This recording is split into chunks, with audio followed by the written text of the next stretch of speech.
Welcome to my garden and the place where Treehouse Hollow used to be. Come on in. This is my herb garden, and so many of the things in it remind me of Treehouse Hollow kids when they were here. They would eat the fennel and try different things, tasting different things. Over here we've got the Jerusalem sage, which you have at your school as well. Let's go try some.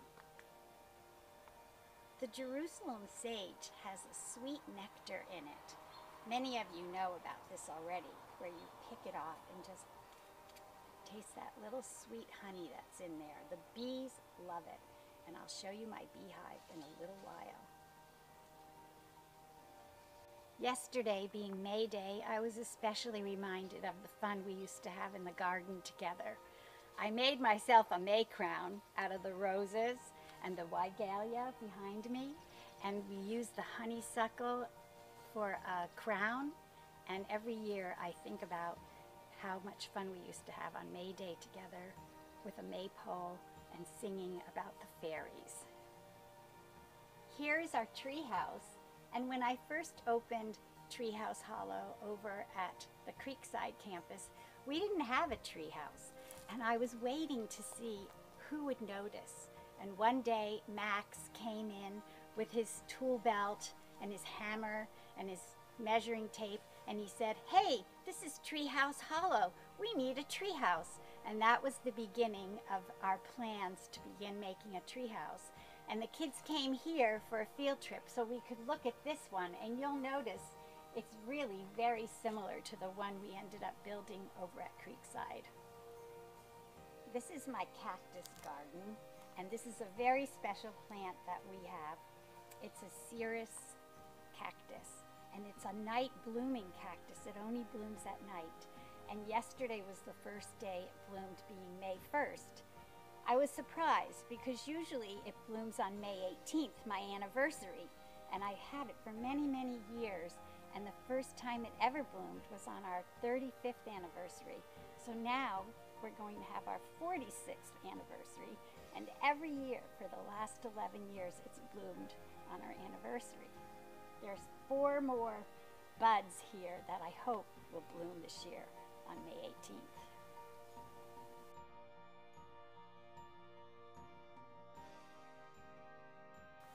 I have a lot of native plants in this garden, and this is one of my favorites. It's a ginger plant. It has these sweet little heart-shaped leaves, and it has a hidden flower down inside, and it's very unusual. And if you smell it, it's got a very slight ginger smell. This is our only redwood tree on our property. It's huge, as you can see, and there are some red-shouldered hawks that like to perch up there, and of course the squirrels love it. And I wanted to sing one of the songs that you all know. I am like a tree. Here it goes. I am like a tree with my roots dug down, my branches wide open.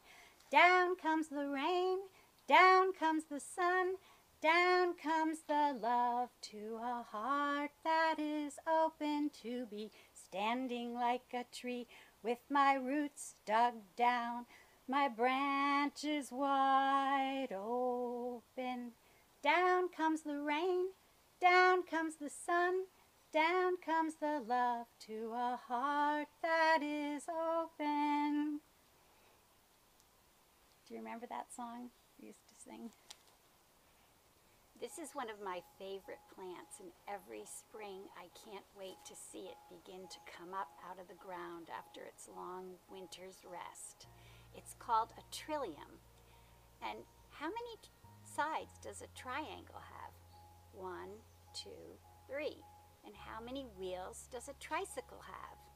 1, 2, 3. And this is a trillium because it has 3 leaves.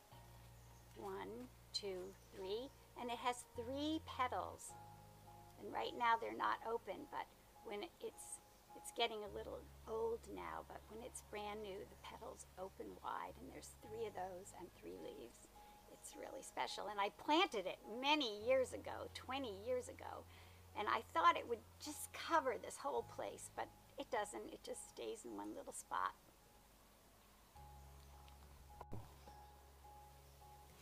Right now we're sitting at the fire pit, and when Treehouse Hollow used to be here, we would bake cornbread or different things on the fire. It was really fun to cook outside.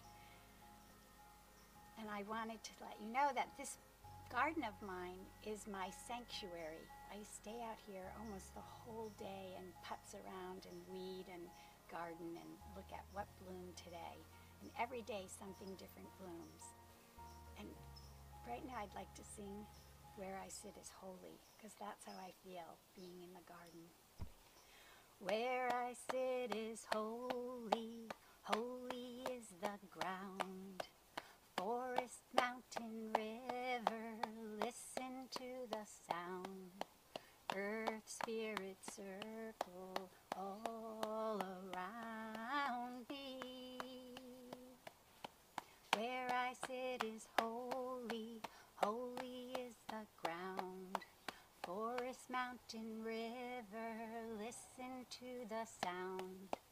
Earth, spirit, circle all around me. Oh!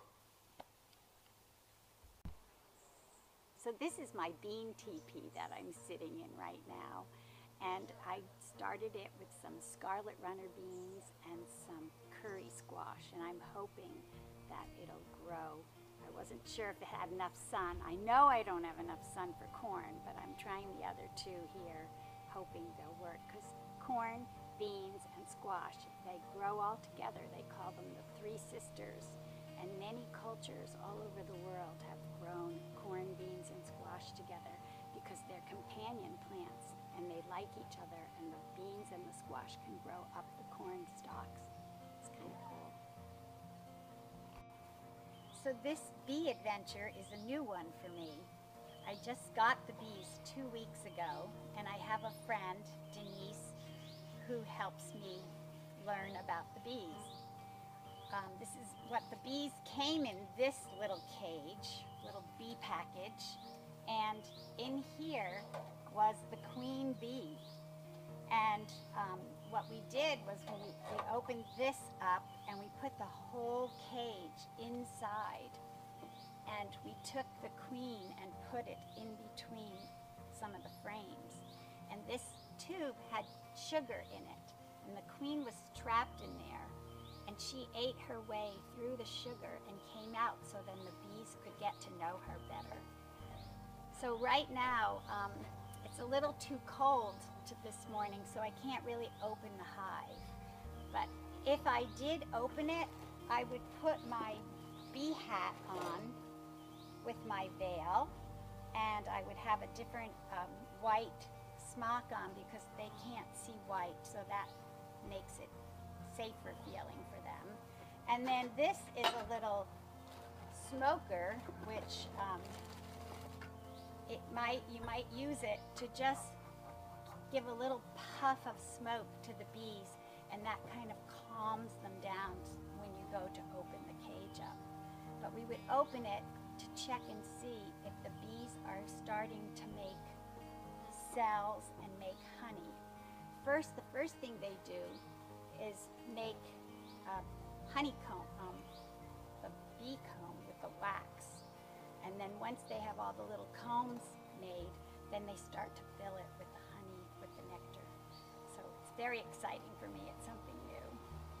Here's a little finger play about bees. Here is a beehive. Where are all the bees? Hidden away where nobody sees. Shh, they're coming out of the hive. 1, 2, 3, 4, 5. You could see they're coming in and out of the hive right now, but they're very gentle, and you don't have to be scared of them because they're not going to sting us. We can walk around and there could be bees flying all around, and they're just busy doing what they need to do, collecting nectar from the flowers and getting ready for their queen to start laying eggs. It's very exciting. Well, that's it for my garden tour. in my beehive tour. And I hope that someday you could come and visit me here. And if you have any questions, just let me know. I'm happy to answer anything. Thank you for coming today, and have a wonderful weekend.